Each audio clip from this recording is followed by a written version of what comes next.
After a stable level of COVID-19 infections over the last 6 months, India is once again reporting a rise in the number of cases. The Omicron variant is pushing the COVID-19 case tally upwards. India today reported its highest daily tally of COVID-19 cases since September 2021. Over 37,000 people have tested positive in the last 24 hours, and COVID-19 related 124 deaths have been reported. The country has also recorded over 1,800 Omicron cases. In the national capital, a weekend curfew has been enforced amid the soaring COVID-19 cases. New Delhi reported over 5,400 new infections in the last 24 hours, along with 3 COVID-19 related fatalities. The current COVID-19 positivity rate in the national capital standing at 8.37%. As per the latest guidelines, all government employees, barring essential services, will be working from home, while private offices will be permitted to function at 50% capacity. In another major decision, Delhi metro trains and public transport buses, which were previously running on 50% capacity, will now be able to operate at full capacity with social distancing in place. The Chief Minister, Arvind Kejriwal, has also tested positive and is said to have mild symptoms. While Omicron cases are pushing the numbers up, a recent analysis in one of the Delhi government hospitals revealed that nearly 99% of 105 Omicron patients recovered within a week.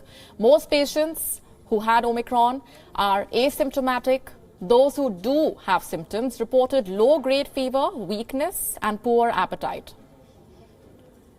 In children, abdominal pain and diarrhea is also seen, but doctors said that breathing difficulty is one of the main markers of the severity of the virus during the second wave, and the Delta variant was mostly absent. We are at the beginning of the third wave, and however, I would also say that on a more optimistic note, that although the cases are rising exponentially, I still notice the mortality rate being regular. So I don't see an exponential rise in the mortality rate. I believe in the last 2 to 3 days, if we follow back on the number of deaths in India, it's been about 123 the day before yesterday and 124 yesterday. And we are seeing about 37,000 or 38,000 cases, I think, on a daily basis. Yesterday, in fact, the last 24 hours. So probably, yes, we are at the beginning of a third wave, but somehow I believe that it's not as severe as the second wave as of now. Let's go straight across now to our correspondent, Siddhant Sibul, who's with us from New Delhi. Siddhant, take us through the latest measures that are being witnessed in the national capital as far as the weekend curfew is concerned, and the measures that are being considered by states across the country. Well, yes, Molly, we have seen more and more measures being announced, not only by the local government here in India's national capital, Delhi, but also across the country, from north in Punjab to down south, and of course cities like Mumbai, the financial heart of India. But talking about what has happened today is basically when it comes to new measures being announced by the Delhi government to deal with the increased number of cases. We know that positivity rate has gone past 8%. Over 5,000 cases have been reported, and it is now clear that it is spreading very, very fast. It is in fact deja vu when it comes to what happened last year in the month of April when the second wave struck the country.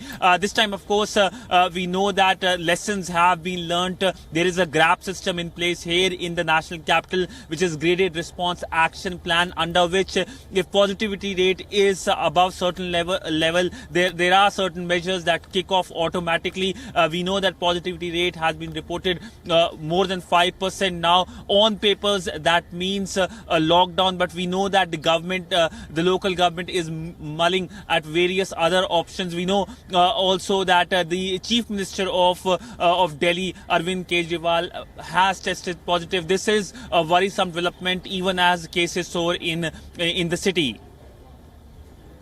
Siddhant Sibul, we're of course coming back to you as and when we have further updates on that front. Thanks very much for the moment. WION now available in your country. Download the app now. Get all the news on the move.